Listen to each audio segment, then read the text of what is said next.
Alors, si on veut la définir en quelques mots un petit peu théologiques, on pourrait dire, comme le dit le Concile Vatican II dans la Constitution Lumen Gentium, que l'Église est le sacrement, c'est-à-dire le signe et le moyen. Un sacrement, c'est toujours un signe et un moyen. Le signe et le moyen de l'union intime avec Dieu et de l'unité du genre humain. Les deux choses n'étant pas dissociées, parce que si on cherche à se mettre en union avec Dieu, à le rencontrer, finalement le rêve de Dieu, c'est de rassembler les enfants de Dieu dispersés sur la surface de la terre, comme cela est dit dans l'évangile de Jean. Donc le rêve de Dieu, c'est l'unité du genre humain.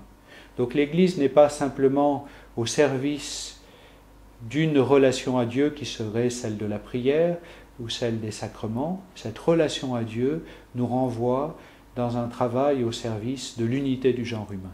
L'unité future, à venir, dans le royaume, mais l'unité est déjà réalisée, que l'on doit essayer de construire dans un chemin d'amour, de justice et de paix.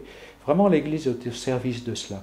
D'ailleurs, dans l'Organisation des Nations Unies, quand la parole de l'Église est attendue et prononcée, c'est vraiment dans cette ligne de paix et d'unité entre les hommes qu'elle est attendue et qu'elle est reçue. C'est cela aussi que nos contemporains attendent de l'Église. Et puis, j'ai plus cela en tête, mais oui, on pourrait se dire, mais est-ce que cette unité dont il est question, et ça c'est une question théologique pas mince, est-ce que ça veut dire que pour faire l'unité, il faut que tous les hommes deviennent chrétiens?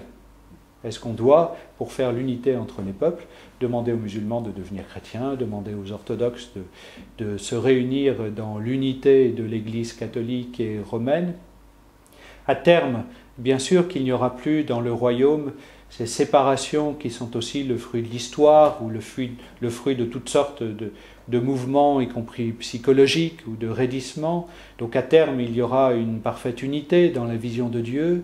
En attendant, on est en chemin, et sans doute qu'avant cette unité d'une seule foi, d'une seule communauté d'amour, d'une même charité, eh bien, il faut construire des unités qui vont faire aussi qu'on soit capable de vivre avec des gens ne partageant pas la même foi que nous, et sans avoir l'intention tout de suite de les ramener dans notre chemin, parce que si cette intention est perçue, cette sorte de prosélytisme peut être exagéré, eh bien, on va avoir affaire à des attitudes de raidissement et à une difficulté à vivre ensemble.